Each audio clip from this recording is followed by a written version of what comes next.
quite important to have a look at all our fencing structures, whether they're actual fences, trellis or pergolas. And it's a very good time of year to do it. One, it's a little bit quiet, there's not an awful lot going on.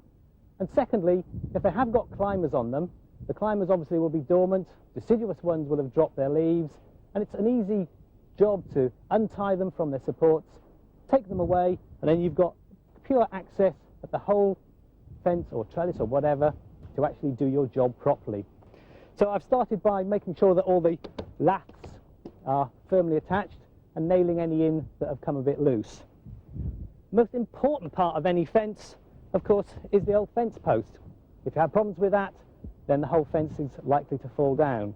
Now, although this actual post here is quite firm, it's in a windy site and we've decided to strengthen it a bit more by putting a smaller post in front of it. That will just give it some extra strength and protection, and we're going to use these bolts here to bolt it onto the back of this post. Now, your choice of post is quite important. You should always go for pressure treated ones. That means that the preservative has really soaked right into the depth of the wood, so there's little chance of it rotting, certainly in the first few years anyway. You also obviously need to make sure that the post is in the ground and is nice and firm. The traditional way is just to use concrete, but setting the post in concrete can cause rotting. So we're going to use one of these fence fasts, not a spiked one. We will still be using concrete to set it firm, but the post sits here at ground level, so therefore it's not in the ground. This is the traditional spike, if you like. Quite a long spike. You can drive that right into the ground and give a really firm fix so that you know that your posts are going to stay upright. And they come with these little dollies here so that you can bang them in with a sledgehammer, because that's what you're going to need. When you're replacing a rotten post, then what you can use is one of these. Now, what would happen obviously is that you would cut the post off at ground level and then just push this around, and the old post under the ground would sit in here. But as I say, what we're doing, we're using this one because we can get plenty of room in there, no problem at all. And I'll be filling that with concrete to really settle it in. But then you've got to be looking at the wood itself. Down here you can probably see that we've got a bit of rotting already. So we are going to need to use a preservative to make sure that it lasts for a long time. And there are lots on the market. There's water-soluble ones, which are easy to use, don't harm plants because they don't give off vapours, but maybe they don't last quite as long as the other sorts, which are the oil-soluble ones. Now, these will produce a fume, so if you have got plants around, you have to be very careful. And it is best to make sure the plants are well away, so there's no chance of the fumes damaging the foliage. And of course, the last sort is creosote, good old standard. Again, lots of fumes, but once the fumes have gone, perfectly safe. And of course, you don't have to rely just on brown. I mean, we paint our inside rooms, so why not have a go at painting the outside rooms as well? This fence used to be green, so I'm going to be using a green to replace it. But you can go for any host of colours.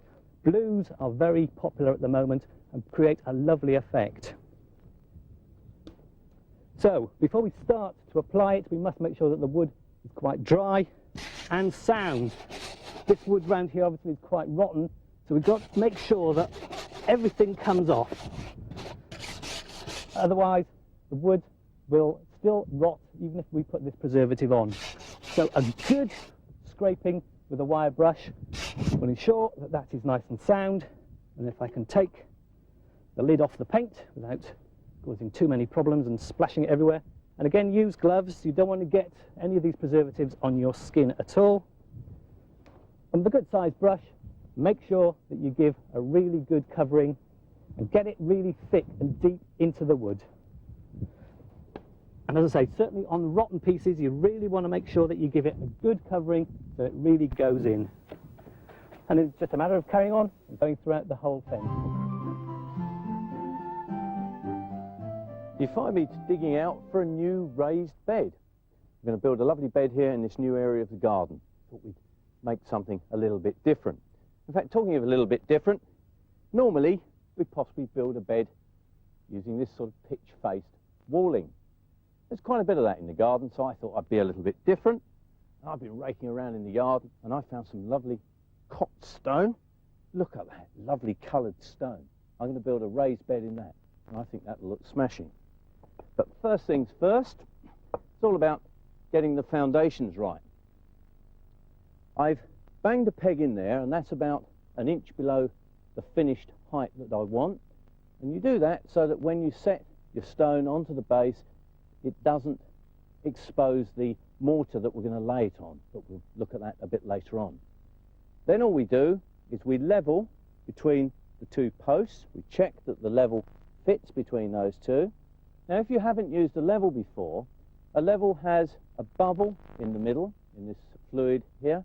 It has two lines, and as long as that bubble lays between those two lines, you'll know that you're absolutely flat and level. And that's what all footings for walls should always be. So it's as simple as that, he says. So let's try and make it level. So we just bang that one down, look at the bubble, it's not quite in the middle, and there we have the bubble right between those lines. Now we get the other peg, and we again measure round, same sort of distance, and bang that peg in there, checking to see whether it's right, down a bit more, and there, again, spot on. So we've got a nice level footing that we don't have to worry too much about there. Now, what do we do to make a good footing? We mix up concrete and really get it nice and solid. About, as I say, it's about 6 inches wide, it's about 6 inches deep, and that's the sort of depth that I'd put under most average garden walls. Traditionally, here we have it, cement and sand, and I've been mixing this up. You'd normally make a bit of a hole in the middle, put the water in, mix it up some more. It's really quite hard work. So, tell you what, I found something that's going to take a lot of this hard work away, and we're going to try it on this job. I've got instant concrete. Now with this instant concrete, they tell us all we have to do is pour it in, water it, set it, we're there. So let's just see what we have to do with it.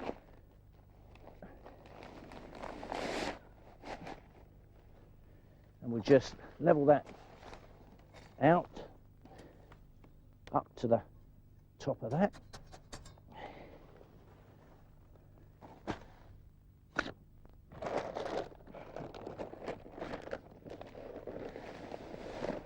And we put a bit more in there.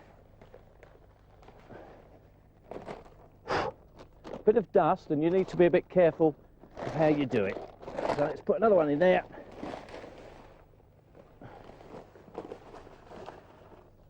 And there we go. Now all you have to do now is level that off like that. And again, finding your stakes again and just checking it across with your level. Coming through like that.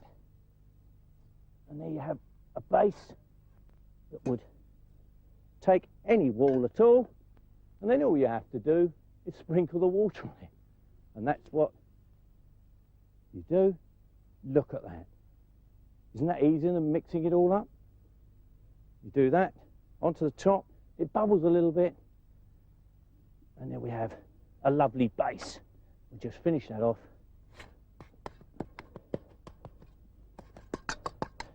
Ready for the walling, which we'll do in a couple of weeks. You may remember a few weeks ago we put this base in that instant concrete, and my word, it's really lovely and solid now. So it's now about building the wall. We could have built it in a pitch face walling, typical like that, but no, we're going to be a bit different. We're going to do it in Cotswold rock. I've mixed up quite a coarse mix of cement, and then all you do is get the cement on the back of the footing. Now I'll show you why in a minute. Plenty of cement there.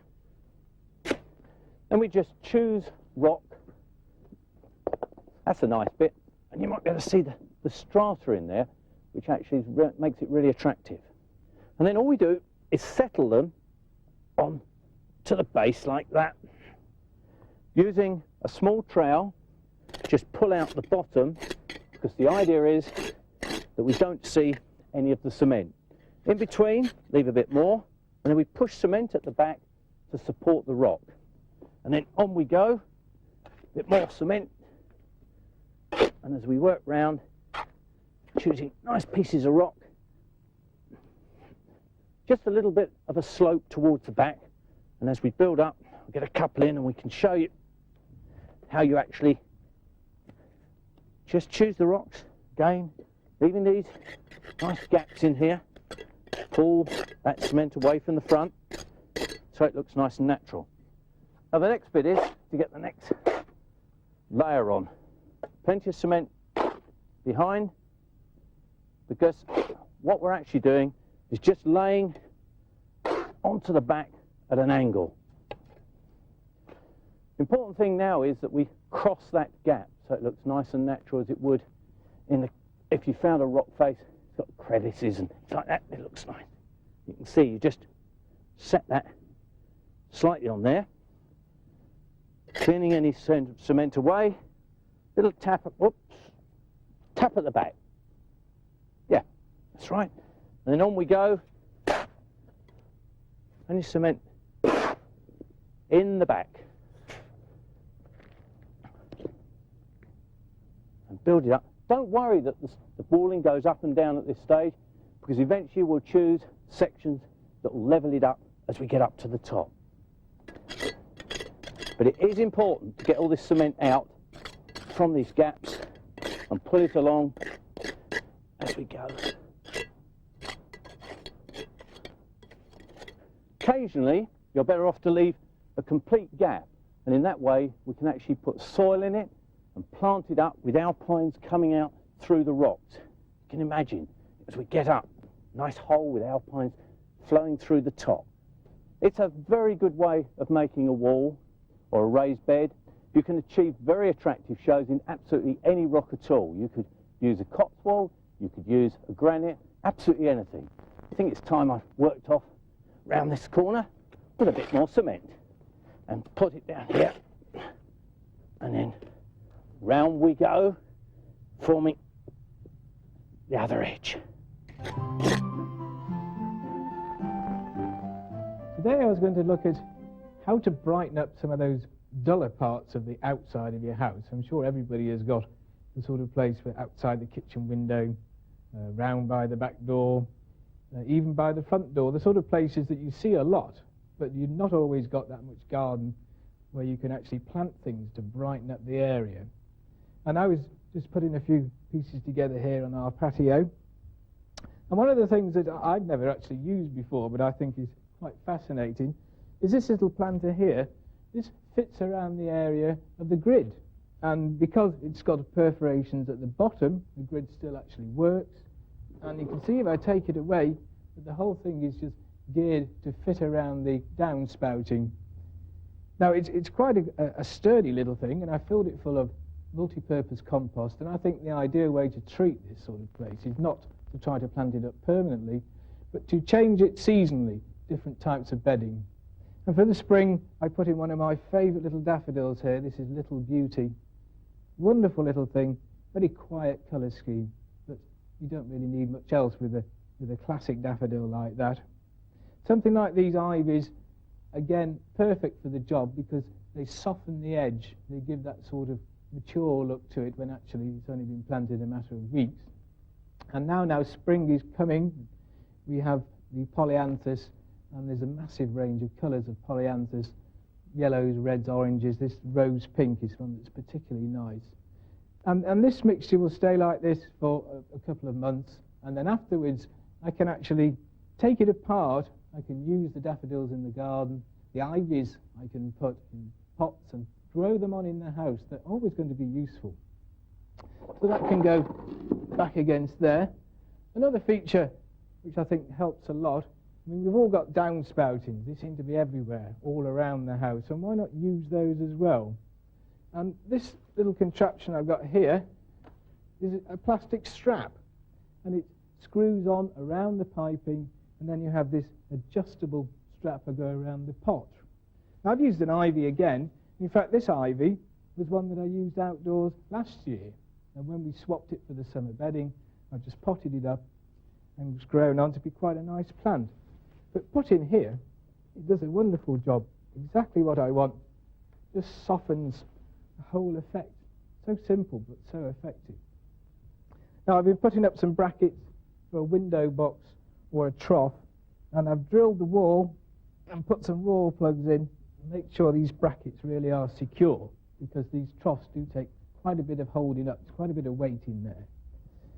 I've chosen this particular trough because I quite like the colour, and being plastic it's certainly going to last a long time and give me a good service.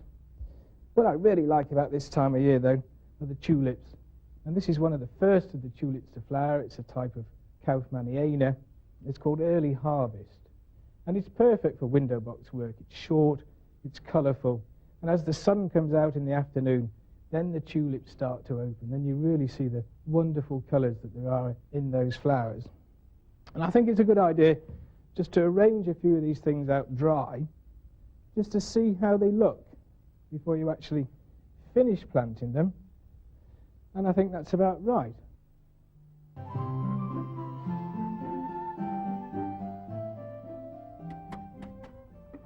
This is the fun bit of any garden project, is actually getting on and doing the work. Now, mixing up the cement here for the finishing off of our raised wall. Now we're using about a 4:1, 5:1 cement to sand ratio, and that should be fine to bind the bricks and blocks together. A bit like making a pudding. There we are. That's about right. Not too wet, otherwise it may run down the brickwork. That is about fine. It should sit on there quite nicely. There we are. Now the wall is getting well underway now. We've used breeze blocks, the exterior breeze blocks, on the inside of this wall. Now you could use these as a retaining wall on their own. The trouble is they do look a little bit ordinary, but with a bit of moss and some plants growing over the edge, you know, those two can be fine. Now we're actually putting on the outside of these manufactured bricks. Now the idea is they look a bit like a Cotswold stone. They're rough along the edges here. They look a little bit new at the moment, but there's lots of different types. These will soon weather, which I prefer than seeing anything too new like that. These ones will give us the decoration around the side. They're up to about 18 inches here. If you look round the back here, we've actually cemented in a couple of seat pipes here to let any excess water that may gather in there out through the brickwork and out the side here, and then to drain away. So that's important to use, certainly if you're on a fairly solid base like we are here. Now the base for the walls, in this case we've got about 4 to 5 inches of a good concrete foundation underneath this. The important thing is to keep the whole thing level as we go. We use obviously spirit level, check the levels throughout the project. That's looking pretty good. And then as we go, we just cement in these bricks. That's fine. The weather now is perfect. No more frost around, which can cause havoc with your brickwork. You still do this in the winter, but you must cover them over with sacking at night to keep that frost off there, otherwise it will blow apart the cement. Now that should go nicely on there. Always looks a little messy at first, but keep it all tidy as you go. Take up the excess cement, and you can always then, as it's slightly drying, recess those cement grooves with a stick to give you a nice edge. Check the levels.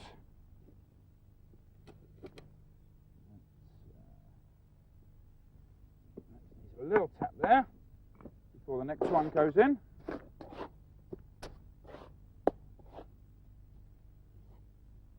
Now it's actually a job that needs to be done properly, but most people, once they get going, should be able to cope with this. It gets easier as you go along.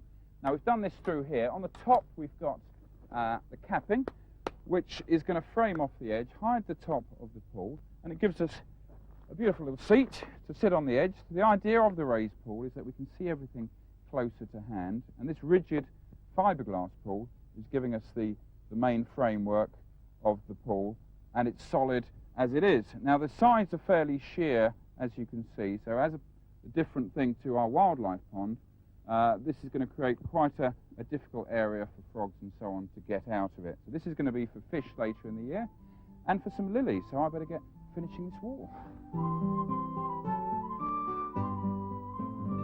As part of our new gardens, we've, as you saw earlier, laid out all these box hedging plants to mature into a wonderful knot garden. And now to finish it off, I think we have to add some paving to this. And it's surprising how many different types of paving you can get. I've just been levelling off some sand to lay this. It's really, it's sort of copy of stone, but it's in a concrete slab. But it doesn't look like it at all. It looks very, very effective. Now we're lucky because we've got a hard base under here. It's hard stone, and it's about 6 inches deep, and it's really going to settle down and give us a perfect base. On top of that, I put about 1.5 inches of sharp sand, and that's just what you need to bed the flags into to give you the versatility, so you can lift them up or drop them down. And as long as you're going up to a hard piece, which in this case is this little edging here that we put in a long while ago while we were doing the borders, this will give us a straight edge to work to. It might be the corner of your house that you're going to use, or an existing drive. And really, laying flags is a very, very easy thing to do. You do need a couple of useful implements, and a good piece of wood is one. It costs nothing, or next to nothing. With a straight edge, and you can lay it across your flags, and that with a spirit level on the top will tell you exactly how you're going, how you're progressing. And make sure, if you're laying flags up to a house, you must be at least 6 inches under any sort of entrance or exit or damp course, and have the water running away, of course, so it goes off and doesn't go down to the house itself. But I think this sort of style here, once it's brushed off, will give a lovely feel to the box hedging and the herbaceous plants, and that's just the sort of atmosphere we wanted. Now it's surprising how you can actually change the atmosphere by changing the material. Over here we have quite a modern substitute in a way. These are concrete blocks, and you can get them in a range of different colours. I've just done my back area outside the house at home with these, and maybe you lay them in between 2 other brick walls, like the side of a house and a partitioning wall. They really do go down well. They're looking good. They're quite heavy. They're very substantial. In fact, you could also do something like a drive with these, because you can drive a car over it and you have no problems at all. It's a slower job.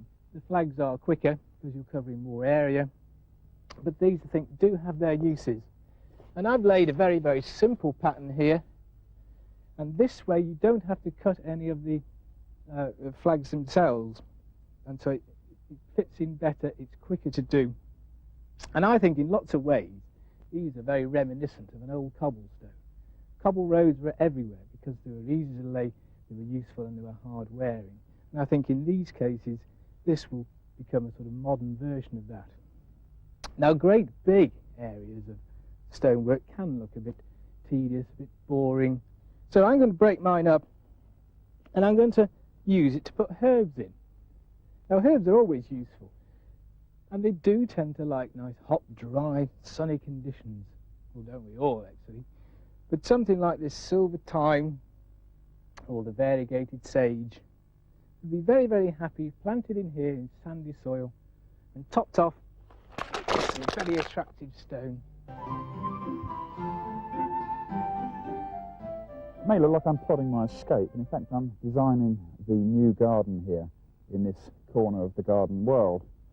What I've done is to create a scheme here that's going to suit this quite awkward shape, and I think it's a good idea at home to actually plot your design on a bit of paper and get a rough design worked out. It's useful for working out spaces, materials, and just a general design feel. Now, last time I spoke about the general ideas, and I think they've worked pretty well, because when I got it down on paper it all seemed quite a natural sort of flowing garden. Now, the area I've marked out here with bamboo canes and string to give us a good idea where it's all going is the main path through the garden. I've put some sand through here as well, just to, again, give us a good idea that it's going to be the right size and shape. Now, this is working quite nicely. This area here is where our natural pond is going to go. not actually a natural pond, it's going to look as natural as possible, but it's going to be made from a butyl liner. So the whole thing, the sides will be hidden with cobbles and gravel and so on, so that we'll have a nice shallow edge here, which will obviously hide the liner because we don't want to see any of that. It will give us a nice shallow edge for animals, hedgehogs, birds and so on to come in here, bathe without drowning, which is often a problem with some of the quite steep-sided fiberglass pools.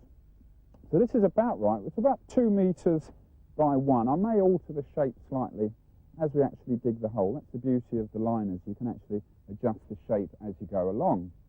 Now the bank at the back there is could be thought of as a bit of a problem, but I think it's going to be a great bonus because we'll form a natural-looking rock feature behind the rockery and perhaps have some running water running through it eventually. It's nice and sunny there, so alpines and that type of thing will grow quite well there. Obviously the laurel hedge is a nice dark green background, and we can put perennials and shrubs along the back as we go.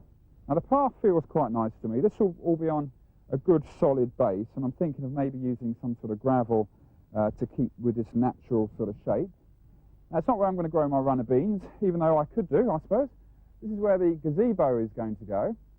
Now this will be a hexagon shaped structure with 3x3s or 4x4 posts, quite a simple trellis roof and a trellis around the sides. This will become a really cosy little area to sit. It does get evening sun here, which is absolutely beautiful, with a seat and scented plants growing through it. There will be shrubs each side here.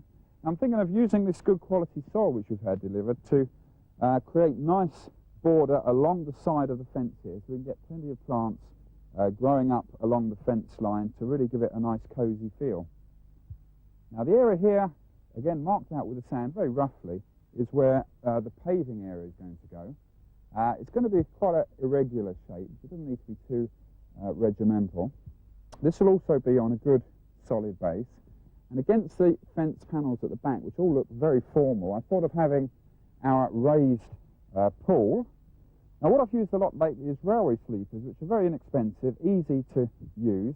Now these will build up the levels here to about 2 foot, maybe 18 inches, which is an ideal height for people with disabilities or elderly people in wheelchairs to be able to come here, see the water organisms at a good height, the fish and so on, without having to stoop down too low with the other pool.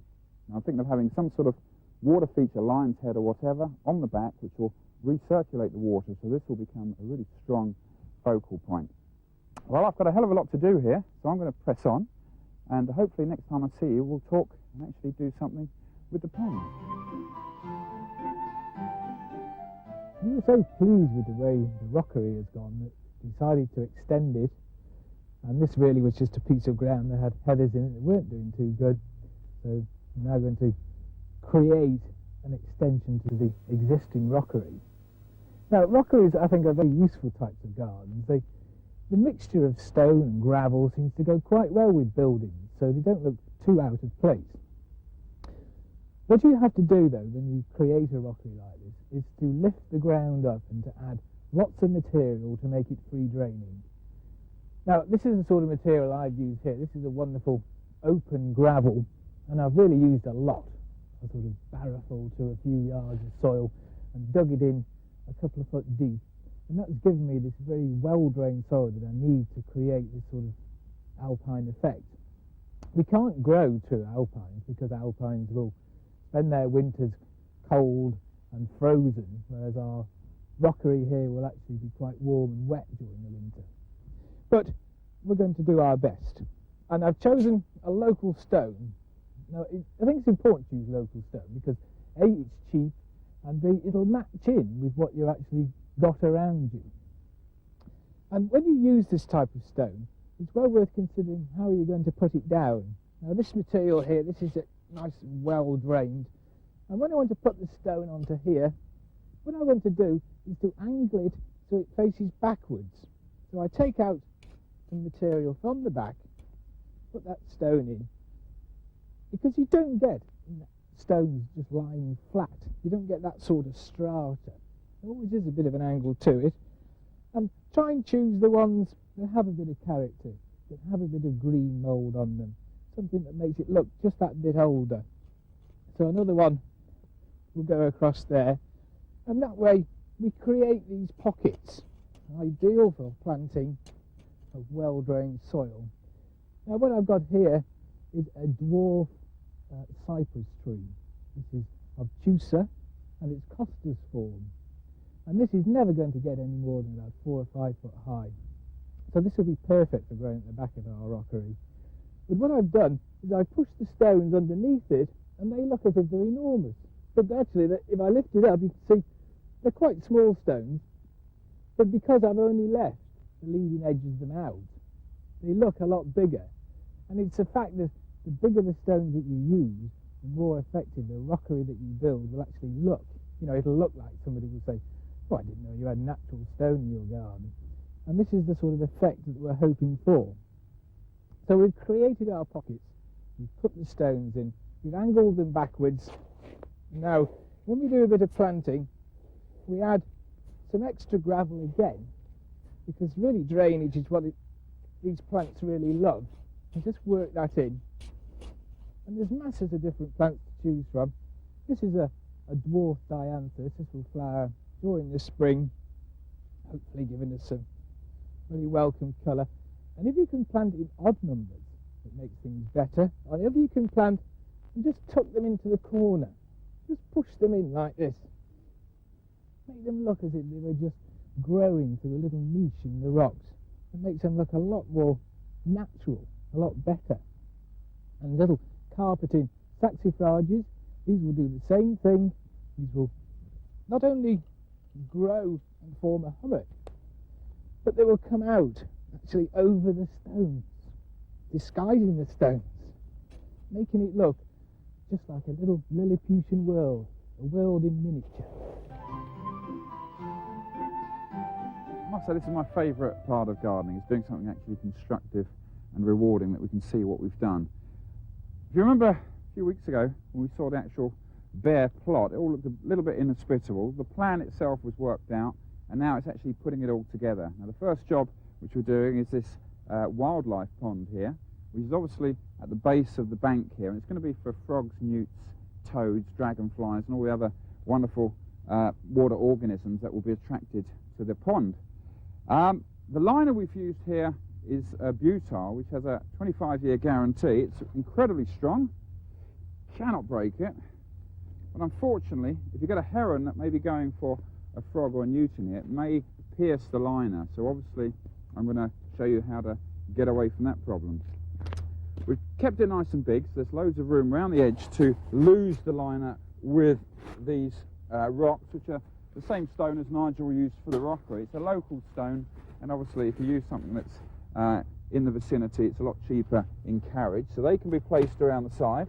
It's not totally filled up yet, so obviously these edges will be hidden as the level comes up. Plus we're going to use gravel around the edges, a few creepers, so it'll all look totally natural.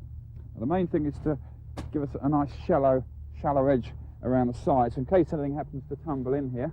The worst thing is seeing hedgehogs face down in the water because they can't get out the side of these fiberglass ponds. So we've got a nice shallow edge. We're about 6 to 8 inches deep in this whole area here. Now what I'm going to do is to use cobblestones, nice smooth cobbles of various colours, again not an expensive material, to fill in around here. So when the water clears, which will be a matter of days, there's a bit of soil in there, you'll see cobbles rather than the liner. Now if you've got any spare liner, don't throw it away. You could make a little dress out of it if you wanted to, but I actually like to use it to put rocks in the water itself. That just protects the liner in case there's any sharp edges, and that will sit in there. See what I mean?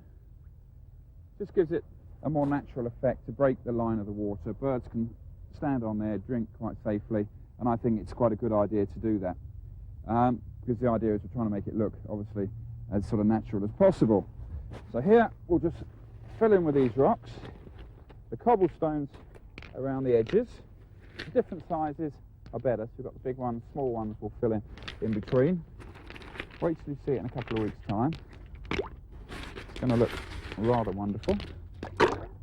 Now the rocks at the back here are hiding more liner. Now the idea I've left it so big at the back is because I want to create a sort of stream effect running from the top of the bank through the rocks down into the pool. And this will help keep it fresh in the summer, keeps the water cooler, and obviously is good for the wildlife that we're trying to attract in here.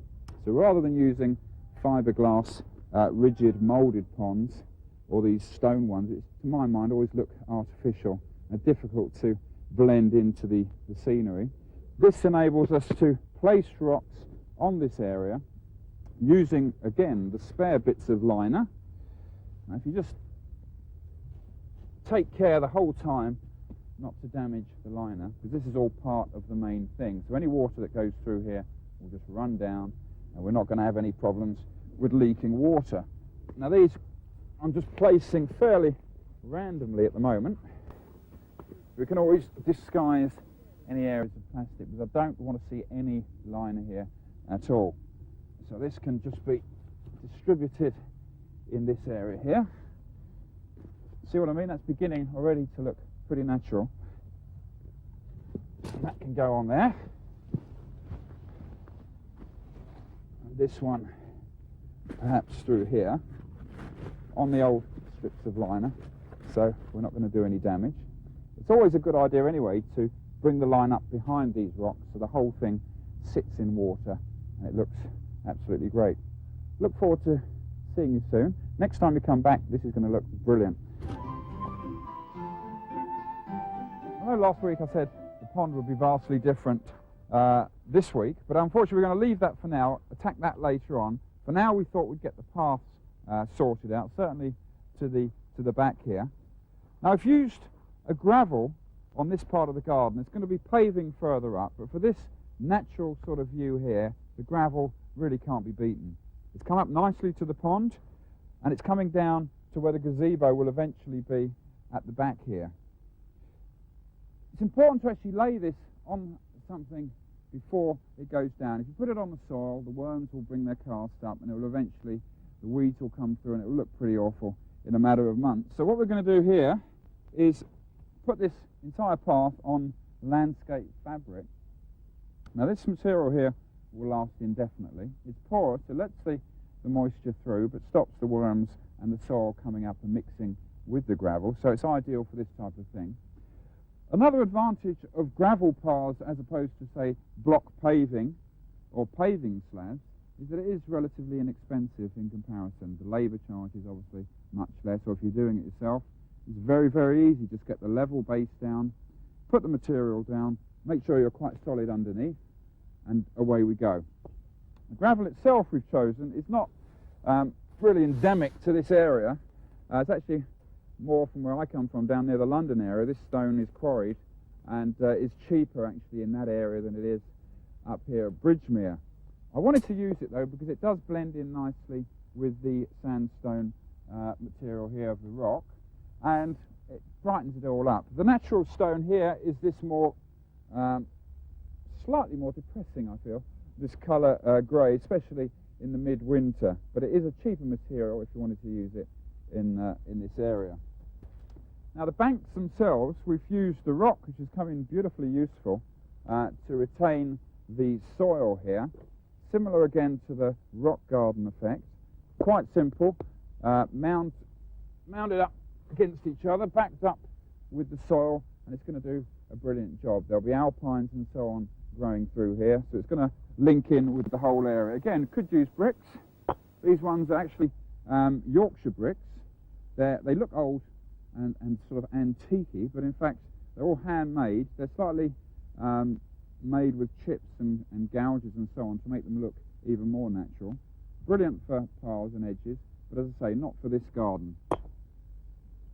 Another thing we could use, if we wanted to, is the log rolls. Now, they're very, very useful. I've used them in lots of different gardens. These will last for years as well.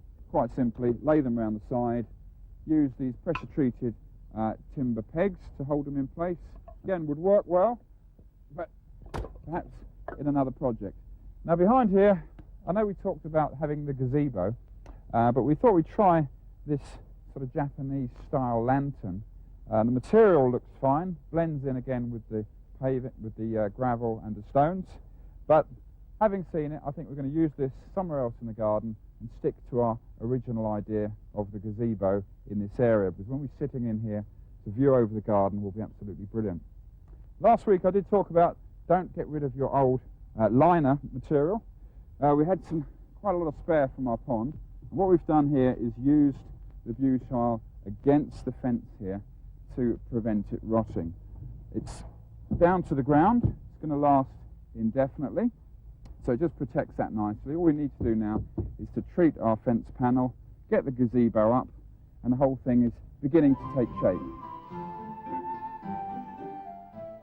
All I'm doing here is just doing the final touches to our gazebo roof. There's a few little areas that need a bit of wood treatment, but otherwise I think it's looking pretty fantastic. Now the main structure itself is all made of pressure treated timber, so it's going to last for years and years. I'll push that out of the way. Now if we look at the main thing here, it's very, very easy to erect yourself. Nigel and I did this in about 3 or 4 hours, and it all comes in sections. And if you look down here, we'll see the timber that sort of locks together, a bit like a sort of Lego set. The seats come on top here and are screwed down to hold it all together, and it's all done in the pressure treated timber, chamfered off nicely so there's no splintering, and it's going to last 10, 15, 20 years, so it's a good long-term investment for not really that much money.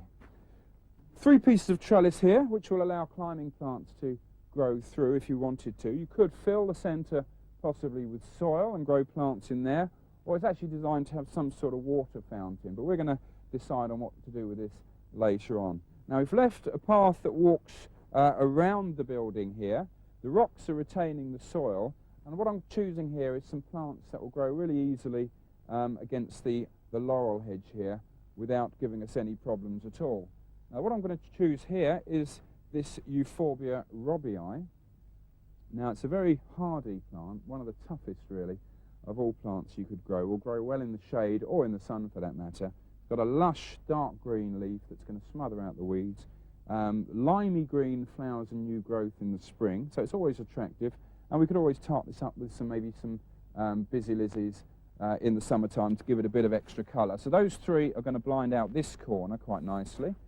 Now along the back here I've grown, I'm going to grow some variegated ivies. Now this one here is Dentata aurea, gorgeous golden yellow leaves, nice bright background to our gazebo, and this one plant here will easily cover a 6x6 panel in, I would say, about 3 years. So you don't need to overplant these things. So this will give us a background here. There's another ivy, this one is called, I think it's Gold Child, which is a dwarfer leafed, a smaller leaf variety, which is slightly slower growing, but again will cover a 6x6 panel probably in about 5 or 6 years. So a lovely plant, good all year round. And in front of the ivies, once they get a hold, I've planted the, which isn't looking too exciting at the moment, is this thornless rose Zephyrin Druin. Now it's come in with the old leaves from last year, so I'm going to pinch those old leaves off because they're not going to do any good at all. Burn those in case of any disease. And this is scented, and it's one of the few roses that will tolerate a bit of shade and still flower quite well, and the scent obviously will be welcome at the back here. So Zephyrin Druin is a very good rose to grow with the ivies as an evergreen background. So as we come around here, we've still got this area to contend with, and I wanted something quite chunky and bold, and I've gone for this bamboo. This one's Phylostachys, and if you look at those stems, it's a gorgeous olivey green, which gives us an added interest, as well as the leaves, which in the winter have taken a little bit of a battering. If you look at the edges, they've gone a little bit brown, but that's not a problem. As the new leaves burst through in a few weeks' time, this whole thing is going to give us a little bit of secrecy here, and hopefully a little romantic corner will emerge. And to add to the romance of this corner, I've chosen some ferns. Now these ones are native. It's an asplenium, and even this time of year, these are all the leaves from last year, and I think they look pretty good. We've had a bit of a hard winter, but they're still lush green. There's a few brown bits, which isn't a problem. We can take those off, and as the new leaves will come through fairly shortly from the fronds in the centre, they're just beginning to come through. This will create a lovely lush green area. Because this side is not as sunny as the other side. We'll cover that next week. We need a different type of planting, and the bamboos and the ferns all link in beautifully. Now this one here is a dwarf Dryopteris, a little bit of an unusual one, crispy small leaf, a little twisted leaf. These are about 6 to 8 inches in eventual height, so it's almost like a sort of rock plant substitute, because they obviously don't like the shade, and these ferns will grow quite happily in it. So here, these will just fill out this little corner quite nicely. Now this whole section is quite simply done. I've avoided overplanting it with garish colours and too many different plants, because I think the fewer we choose often can have a much better effect. As a background, I've chosen common but always reliable, and a great friend of mine is this one, the winter flowering jasmine, Jasmine nudiflorum. Now if these are well trained, kept nice and tight along the back fence, it's going to give us a gorgeous winter display through here and just be a nice background to these gorgeous ferns. I want to get them planted.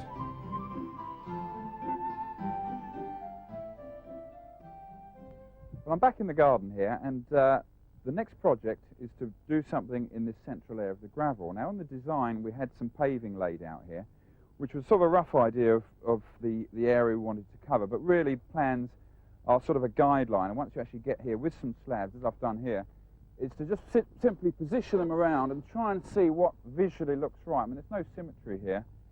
You really just get a feeling of what is the right way to do things. I'm keeping them all pretty much lined up the same direction, but changing the angles and moving them around a bit. We're going to have a barbecue sitting here somewhere, and the idea is that we just highlight that barbecue, and these paving will enable us to grow some creeping thyme and so on in the space. I think it's going to work really well, but as with anything with gardening, it's trial and error, so we're going to see how it goes. Now, we've dug out individually for these slabs. These two here are actually already set in. I did those earlier. They're pretty solid. The rest are just literally laying there ready to go, so we can do each slab as we go along. I've dug out about 3 inches through here, put in some sand and cement, which in itself is an extra luxury. It's not an essential thing, because these will hold in pretty well on their own. I mean, spirit levels that you use generally for patios, in this case, if you've got a level eye, then that should be fine. That's about right. Also, you can use some of the slabs that perhaps you wouldn't have used on the patio. This one here has got a chipped corner. I'm not worried about that at all. That can go here. There we are. That looks pretty good to me. Not far off. Maybe build a little bit up here. As I say, we're not too fussy in this type of scheme. Pack that in round there, and by the time I fill that in with gravel around the side, as long as the slabs are sitting pretty much level with the overall gravel, can come slightly proud, but you don't want any awkward kick steps. Now, I've dug out a little bit here, mixed in a bit of soil. We're almost down to the soil underneath, but there's a little way to go. But I think that these thyme and these little creeping chamomile will survive that. So I'm going to rob Peter to give to Paul a bit of soil out of that bed, which has actually come up beautifully. Mix that in nicely there. And as long as we check the watering with these in the summer, once the roots get hold, I'm not worried that they're going to survive. I'm sure they will. This is a little golden thyme, which is just about ready to come into its gorgeous golden growth. These have I think this is a bluey flower later in the summer, and the smell is really, really nice. Now, the idea being that we can grow these plants in between these gaps. They're a Mediterranean type plant anyway, so they can take the dryness and the full sun which they're going to get here. But as with all these things, even though they say they can tolerate the drought, it's no good if they've just been planted. So they need a bit of nurturing. Don't expect them to look totally after themselves. Firm that in nicely through there. Now, I think that is going to find its way through. Some of the other guys bet me that it won't, but I'm going to try and prove them wrong. And as long as this is looked after initially, that is going to get away there. And I would say by about July, August time, this little thyme would have spread out to around about 9 to 12 inches through here.